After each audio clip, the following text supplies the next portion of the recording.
ম্যাজিস্ট্রেটের সাথে কথা বলার পরে আমি সাথে সাথে কি এটা খেয়ে ফেলছি। আজকে সেই বিচারকের সামনে বিষ পানে আত্মহত্যা করতে চেয়েছে।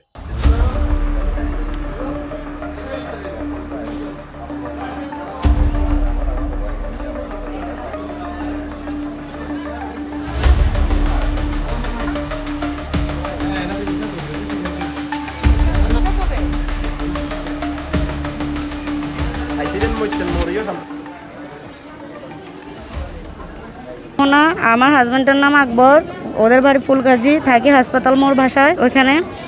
তো ও আমার ভালোবাসে বিয়ে করছে, বিয়ে করার পর থেকে জানতাম না, আজকে 2 বছরের রিলেশন করে 24 সাল থেকে আমাদের সম্পর্ক ছিল। এর মধ্যে এখন 26 সালের জানুয়ারি 11 তারিখে আমাদের বিয়েটা হয়েছে। এর পরবর্তীতে মানে একে একে অনেকবার আমার উপরে ওরা বাড়ি থেকে হামলা হয়েছে, মারধর করছে, ওর ওয়াইফ আছে, বাচ্চা আছে, এগুলো আমি জানতাম না, এখন জানছি।